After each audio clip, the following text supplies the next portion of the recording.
Welcome, Julia. This is Before the Lights Gone. As you know, we won't start about who are you today, but I would like to start talking a bit about yourself before today. Who were you? What you were trying to figure out before this moment in time. Okay, I think 10 years ago was a really good period because actually 10 years ago, I've made a massive decision that everybody were congratulating me how courageous I am because I left everything what I knew, the people, the continent even, to go and be an au pair, which is living in babysitter in United States. That's it. I didn't know a single person in the US and I moved in with a family of strangers to take care of their kids. So that's what I was trying to figure it out. And did I had the plan for that? Absolutely not. But I just had this pull that I really want to spend some time in the US and I wanted to do in the high school exchange. Didn't happen. So I just jumped on the au pair possibility. How was that experience shaping you? Was it something really valuable you learned back then, or were there some answers you were looking for? I think I wasn't looking for the answers. I was looking for myself.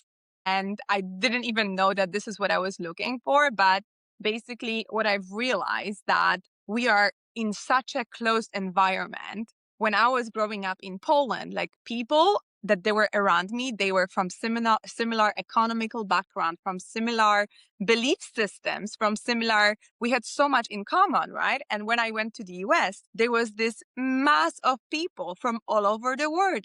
I would see how my normal, it's not everybody's. I think this experience of leaving home and everything that I know, first of all, build a confidence in me that I can do whatever I want to. Second of all, it kind of showed me that when you are willing to leave the comfort, you will find your people no matter what. Like the people that you meant to find, they are on the other side of the comfort.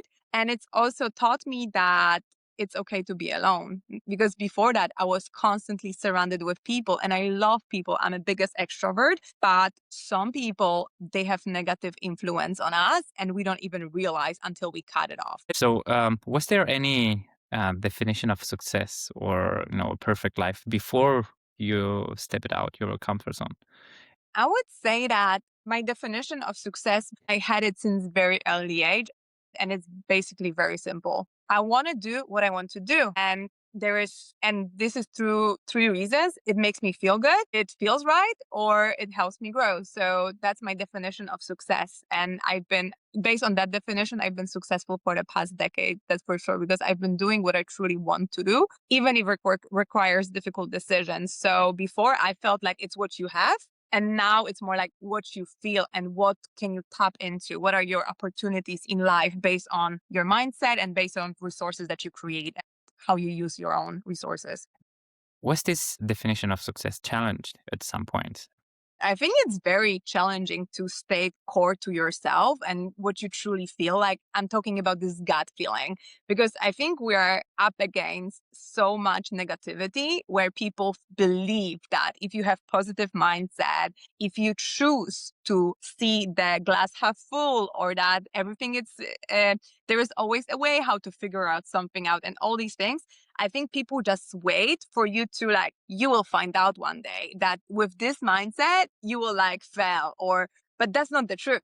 It's like, I've been trying and it didn't go that way. So I would say that I've been challenged and I've been trying to be miserable just to fit the environment because I think in this world, when you are happy, healthy, wealthy, and in love, then you are fucked in your head because of that's what people think because majority of society it's miserable and they are projecting the misery on you. So I would say that my definition of success has been challenged and sometimes I felt like I need to explain myself why I believe in what I believe. But in this point of life, like bees don't explain to flies why honey is better than shit, right? So this is who I am. Like at some point you gotta leave it and don't explain yourself. My question, because that's all the things about before the lights go on, it's how everything started. You wanted from the beginning to help women or go into marketing, or Did you have this urge early on, or you just find it along the way? Definitely, I found it along the way. I would say that I had this urge to have my own business for quite some years. I had my first attempt since 2019, and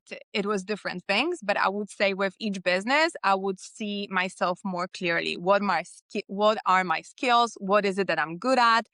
And I realized that my unique skill stack is that I'm really good at teaching. I'm really good at connecting people. I'm really good at explaining things. And I'm really good at making people see that whatever they want is quite manageable to get if they act, right? So I'm able to activate people to take action. So that kind of led me to coaching, that kind of led me to education. And also, I use the things that I've been struggling and teaching others how to make it easier. So now I transitioned I had many different niches from being more general to working with marketeers to creating community around that and now I'm just helping people to find what they love to do and create sustainable business around that. So I would say that now is changing and it's always evolving because in my eyes as a business coach and strategist, the business that you have, it's always an extension of you. So as you progress, your business evolves and it's okay to switch things. The hardest part when you started this business? Was it, I understand you already have the drive, you wanted to start, but was it something that you expected to be easier and it wasn't?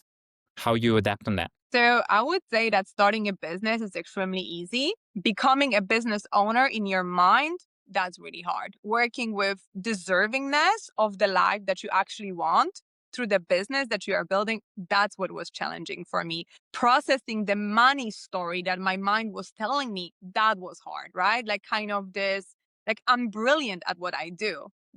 And if I'm not brilliant according to some people in the next 5-10 years I will be because I have the passion, I have the drive, and I'm willing to put the work to become like top 10% in that, right? But to convince my mind out of this culture of you need to struggle for work. Majority of people, they don't like what they do. Like complaining about the job that you do, it's a standard. Like people are just complaining about like, oh, I hate my job. I hate my boss. I hate my colleagues. That's a narrative, right? Think about if you go into the pub and you say like, hello, everybody. Who loves their job? Raise your hand and I will buy you drinks. How many people will raise their hand? Like 3 out of 100. I know the stats behind how many people are engaged at work, and it's very little. So in this sense, so then I was like, who I am to actually do what I love for living.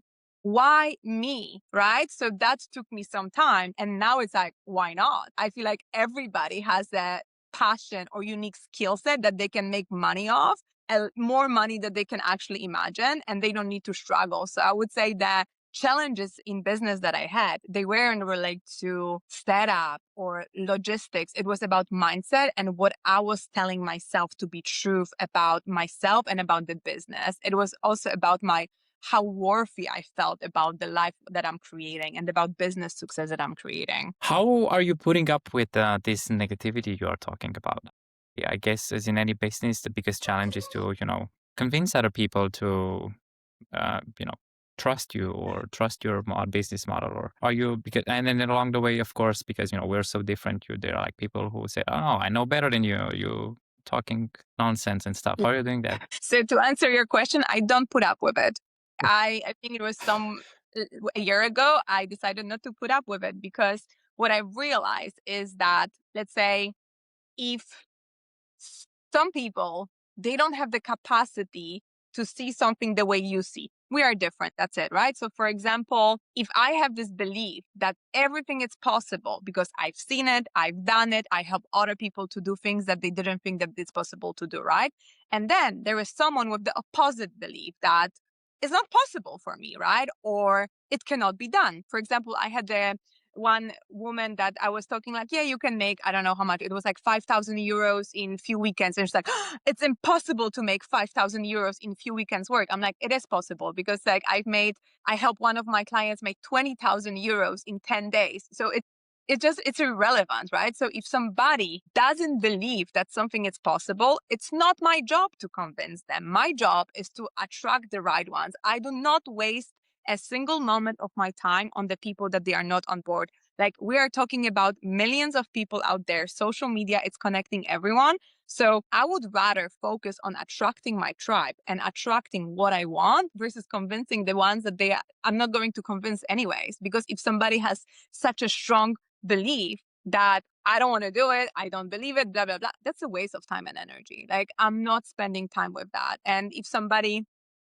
it's coming to challenge me. Usually I say thank you so much for engagement under the post, but at the same time I'm not getting into conversation. I have nothing to prove. If somebody wants to work with me, amazing. If somebody doesn't, that's amazing too. There are so many brilliant people that do similar things that I do in different ways. So for me, I don't think that anyone should put up with negativity because that creates just more negativity, like negativity plus negativity, it's more like you can't turn it around, you can, but it costs so much of your energy.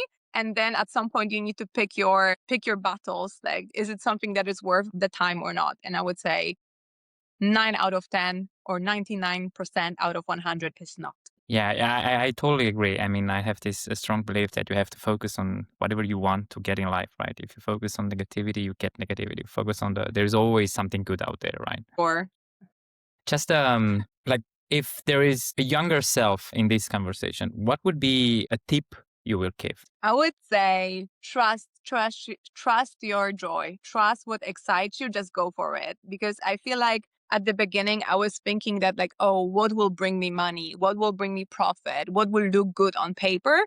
But now, knowing from what I know, I would say that whatever spikes your interest, whatever excites you, that's your path, right? Like I think there is joy and makes a path for us to follow. And that shows what is actually good for us. So I would say like trust your excitement and then just go for it. Yeah. Good. That's very nice. Where are you right now? What's your vision for the next, I don't know, 10 years, let's say? What is something that excites you and what's your direction? That's an amazing question. And actually, I just want to make a massive, massive impact. And this is something that I've been reflecting a lot because there has been a lot of changes in the past few months in my life. And I just want to make massive impact. I want to have as much fun as possible. I don't want to take life seriously. I just want to enjoy, make an impact, and take as many people with me all the way up. And I just feel it. So for now, I create impact in one community called Confident in Finance, where we help international women in Denmark to start, invest, and take care of their personal finances. So we are helping women. We have over 55 women in that community. We help them to create pretty much generational wealth because if they invest now, then their kids will benefit out of this, right? So how amazing is that? Then the second part of what I do, I help people to do what they love for a living and how ripple effect it has, right? So when you do what you like, you have more energy. When you do what you like, you are more pleasant to be around, right? Like you are not this asshole and it's like, when you are grumpy, you're just excited, right? So I help people to create more excitement in their lives. This is the change that I want to see in the world. So this is what my vision in the past for the next 10 years. I want to create such an impact, such an excitement, such a freedom when it comes to personal, financial, all these things. So I want to show women the path to independence and freedom through their own businesses and through their own joy. I want to help people transform the way how they think about money, the way how they feel about it, and the way how they feel about work. So, and it's hundreds or thousands of people that I'm talking about. I don't know how many yet, but this is definitely on my agenda. And every time you talked about your ideas, your business, your plans, it involved people, helping other people. I think for me, it's really important when you do something to also think of the others, to give back somehow, right? How important is that for someone who wants to start a business or who wants to, develop a career? Because there is always this mindset that sometimes I tend to disagree with that, the successful people are somehow in a basement, they develop a code and then they become millionaire overnight and that's it, right? And I think it's a kind of a wrong story, or it might be an exception or two, but not the rule of thumb. What do you think about that? So your listeners can watch the masterclass that I'm having this weekend. They can watch the replay. It's called Money Making Passion. And basically what I have to say about it is there is a reason why it's called service, right? Product or service, because you serve others. Like your business, it's not about you. Like, what the fuck? You are not your only one client. Like, your business is about serving other people. It's about solving their problems. And it's not about what you believe is good. It's like what people want. That's how you get out of your own ass and get into serving others, right? And the God or universe, the creator, gave you this unique skill set that you have. So you can create massive value for other people. And for me, I love people.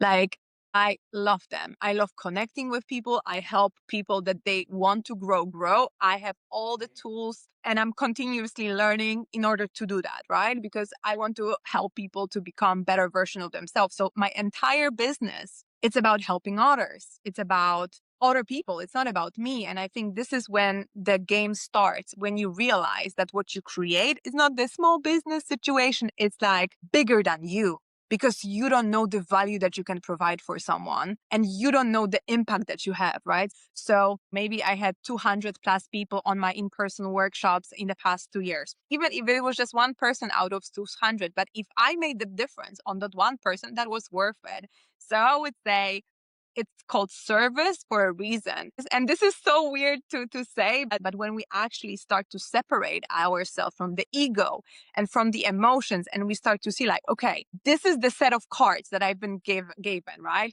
Could be better, could be worse, other have it better, other have it worse. This is what I got. No emotions whatsoever. What can I do with that set to serve other people? That's where the business starts. That's where the wealth starts. That's where the mindset starts. So yeah, I don't see, and I will go even a step farther. I don't think that you can have happy and fulfilled life if you don't serve other people.